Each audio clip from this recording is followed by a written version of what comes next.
going on?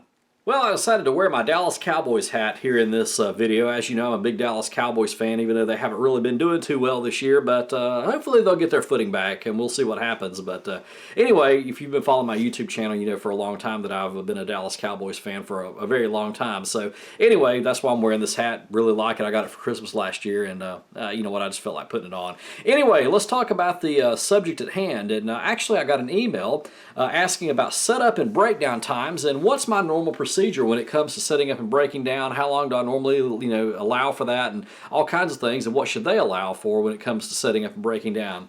And really there's no clear-cut answer on that, because it depends on a lot of factors. I mean, it depends on what kind of system you have, how much hooking up you have to do as far as equipment, and if you have to set up two sound systems, like let's say you got a ceremony that's outside and a reception that's inside, maybe they're at the same venue, and there's a lot of things that come into play when it comes to setting up and breaking down. So I'm just going to kind of illustrate this and just give you an idea on a typical setup and breakdown time for me.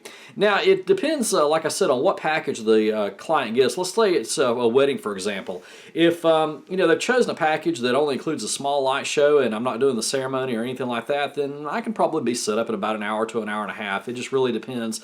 Like I said, on a lot of things. It depends on the load in. Whether it's going to be a long load in or a short load in, and there's a lot of things that really come into play there. But now let's say it's a wedding like I did a couple of weeks ago, where I've got to set up two sound systems. Like if there's one outside for the ceremony, one inside for the reception. How do I normally do that, and how long does that normally take? Well, now for something like that, I'm going to allow about 3 hours to get set up. Now, it may not take me, exactly 3 hours to set up, but I'm one of these types who likes to just take my time getting set up. I hate to set up in a hurry, and all that kind of stuff. I mean, I have done it before, but I just really don't like doing that. I'm one that likes to go ahead and get there, take my time getting set up, make sure everything's running right, and then, have a little bit of time after I get set up to, have a little time to myself, maybe drink a Coke Zero, or, kick back and relax or something like that. But I always make sure that I've got the music started, background music started at least 30 to 40 minutes before any guests come in, if it's a wedding or a party or whatever it is.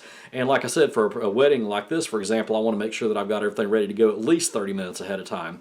So for example, if the ceremony is supposed to start at 3 o'clock in the afternoon, I want to make sure that I've got my system set up and background music and I'm dressed and everything by 2:30. So that's my goal, and that's what I try to do, and that seems to work out really well. Now, what do I normally do in a situation like that, where I've got to set up two sound systems? What do I set up first, and how do I do all that? And you're probably asking about that. What should you do? And here's what I do.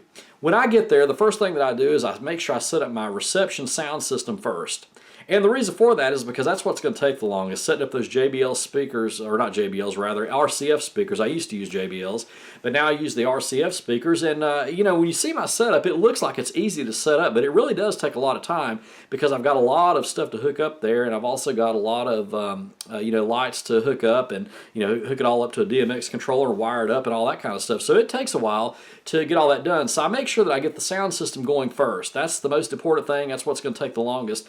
And then usually what I do at that point is I'll go ahead and start playing some music, like some 80s music or something like that, for me to go ahead and just set up my lights. And, I try to do that. And like I said, I like to make sure I've got the sound system for the reception set up first, because the way I look at it is, if anything's going to go wrong, we need to make sure that the sound system's up and running first. I don't want to get there and start setting up the lights and then allow just a little bit of time to set up my sound system, only to find something's not working and I've got to switch out some equipment. Want to make sure that we got the sound system up and running first, because that's the most important. If I've got a light that's not working here or there, we can work on that later, or I can even work on the lights later, like during dinner if I absolutely had to, or something like that. But always make sure that you get your reception system ready to go before you start on any lighting or anything like that. Or possibly, if you have help, you may have somebody else that may be doing the lighting while you're setting up your sound system. That's always a good thing too. But that's what I always do. Since I work alone, I make sure that I get my reception sound system set up and ready to go. Then I do the lights, and I do the uplighting, and make sure that all that's ready to go, and their custom monogram and everything else. Then at that point, I'll go outside and set up for the sound system, and I've got my Fender Passport. You've seen that system. I'm going to do a complete tutorial on that and show that to you at some point in the future. But it's real easy to set up, and it takes me about maybe 15 minutes just to set up that smaller sound system. So really, that doesn't take a lot of time at all. So that's normally what I do.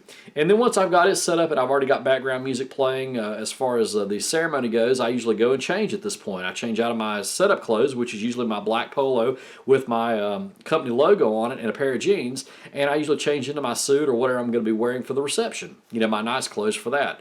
And then we go and I usually do the ceremony, And then as soon as the ceremony's over with, I break down the Fender Passport, and I usually either take it back to my van, or what I'll do is I'll set it behind the DJ table at the reception, you know, kind of out of the way. It's just a real small sound system that I can break down pretty quickly. And then what I normally do is I take that one computer. I mean, I've got two computers. I take the one that was outside I was using for the ceremony, and I bring it back inside, and I put it in there with the reception computer, and in that ceremony computer serves as my backup computer for my reception. So that's usually what I do as far as that goes. So that's basically just a gist on how I usually get everything, you know, set up. And then breaking down, pretty much the same thing. What I normally do is, of course, I've already broken down the ceremony system, so I don't have to worry about that. But usually I start just the opposite. I usually break down the monogram first, then the uplighting, and then the regular light show, and then finally the sound system. And the reason for that is because for me, I don't know about you, but whenever I'm done breaking down, or actually done with an event at the end of the night, I don't like to break down to complete silence. That's just me. I know some DJs do, but I really don't. So I usually keep the music going for just a little while longer at a reduced level while I take down the lights and pack them up, and then I usually break down the sound system, you know, the very last thing. And I'll tell you something else. A lot of venue managers and a lot of people that work at the venues really like that because they like listening to music too. And basically what I'll even tell the wait staff there is I'll say, hey, you know, I know we're going to be cleaning up here. It's going to take me a little while to break down these lights, but if you guys got requests, I don't mind, you know, playing a song for you if you want me to while we're breaking down. And I've actually had some request music while I've been breaking down, so they really like that as well. So you know, it doesn't really take too much for me to go in there and program a song, but usually I'll put it in on like an 80s mix or something like that. But I actually have had waitstaff members request music while we're breaking down, and I don't have a problem just throwing in a song for them if that's something they want to hear while they're breaking down after everybody's left. So anyway, that's what I normally do. And like I said, for a breakdown time, it depends. Like I said, it'll probably take me in a situation like that anywhere from an hour to 90 minutes to a breakdown once I, you know, break everything down and, of course, you know, pack everything up, coil the wires, and move everything out to my van. But again, that could vary depending on what kind of setup I've got. This last wedding I did a couple weeks ago, I was only a few feet away from my van, so it really didn't take me that long to load it out. But let's say that I've got a situation where I'm doing a wedding where, you know, to get from my van back to where the reception's being held. Let's say that I'm, you know, in like a parking garage, and I've got to ride an elevator up several floors, and then maybe, you know, go down this long hallway, maybe cut and get down another long hallway. It's going to be a long load in and load out. You know, that's going to factor into some time too, so we got to think about that. And you know, I've had situations like that where I've had long loadouts, and you know, that's taken a while to get everything loaded out. So you know, you just got to factor in time for that. Now, here's what I would do in that situation. You know, anytime that you book an event, whether it's a wedding or maybe it's a you know, I don't know, corporate Christmas party or something like that, and you've never been to that venue, make sure you go check out the venue ahead of time. You know, ask your client, you know, if you can schedule a consultation and go down to see the venue and see where you're going to be set up and see where you're going to be loading in and loading out, and that way you're not surprised on the day of the event. So I've found that out many times. I like to go and check it out and know exactly what I'm dealing with so I can know exactly how long that I need to allow to set up and break down if I'm going to have a long load in and that kind of thing, so we need to factor that in as well. Now, another question that I've gotten is, well, before I get to this, let me say that you know, if I've got a client that doesn't require a whole lot of lights, then you know, it'll probably take like maybe an hour to set up, and maybe somewhere between an hour to 2 hours to set up, and about maybe 45 minutes to an hour to break down. So like I said, it just really depends on a lot of things. Now, another question that I got was, have I ever had venue managers or anybody like that try to rush me at the end of the night when it comes time to break down and to get out of there and that kind of thing? And not a whole lot, but I did have an incident one time that I wanted to tell you about. I was doing a wedding reception in Destin, Florida, which is about an hour and a half away from Pensacola where I live, and it was about 10:55 at night. The reception was supposed to end at 11 o'clock, and we were doing the bride and groom's final dance and getting ready to wrap things up.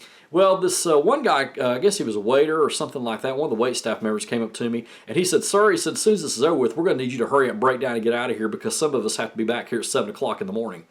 And I looked at him and I said, "Yeah, and some of us have an hour and a half drive back to Pensacola." And I sat there and I thought for a few minutes. I thought, you know, does he think that, you know, I want to be here any later than I have to be? I mean, I've been, you know, there all day and had to set up and break down and all that other stuff. And, you know, I don't want to be there any later than I absolutely have to. And what I typically do, like I said, is as soon as I'm done breaking down, you know, once the bride and groom's final dance is over with, I then go and change out of my suit and change back into my breakdown clothes, which again is my polo shirt and my jeans to break down. And that's what I did with this this particular event. And my contract says I've got up to 90 minutes to go ahead and break the things down. And so, that's what I was going to do. So anyway, I went and changed, and I came back in and was getting ready to start breaking down when I noticed that he had a lot of his wait staff members around my DJ table. They were looking at my system and trying to start, and they were just about ready to start unhooking things. And I walked over to them and I said, look, we don't mess with this DJ system. Now, I was polite about it, but at the same time, I did let them know that that's not acceptable. You don't mess with the DJ's equipment, but you always want to make sure you're professional at all times. But I did go over to them and told them, look, you don't mess with this DJ system. And the guy said, well, we thought we'd just help you out. We'd go ahead and get this undone while you're changing and that kind of thing. And I said, well, I don't need any help. You're not to touch my equipment. So anyway, I went ahead and took my time getting everything, broken down and loaded out. And this was one of those places where it was a long loadout. I had to go down a hallway, get on an elevator, go ride down several stories, and then back down another hallway, and then back down another elevator, and all the way out to a parking garage. So it was going to take a while for me to, break things down and move things out and all that kind of stuff. And I knew that, and I explained that to them. So I told them I'd get it done as fast as I can, but it's still going to take some time.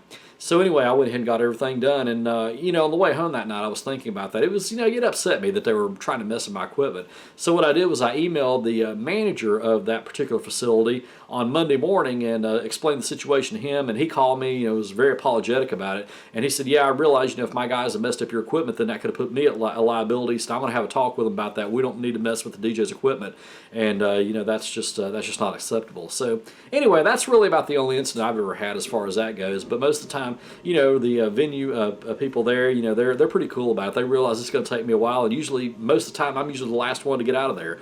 I mean, because a lot of times, it doesn't take long for them to break down tables and that kind of thing, but it's going to take me a while because I've got a lot to unhook and a lot of wires to coil and all that kind of stuff. So, yeah, if you're asking, about how long you should take, well, I'm going to give you some minimum figures. But like I said, depending on your system, depending on your venue and that kind of thing, these times may vary. But for me, personally, I would allow at least 90 minutes to set up. That may be giving you a little bit of stretchy time there on that. It may not take you quite that long. It may take you longer.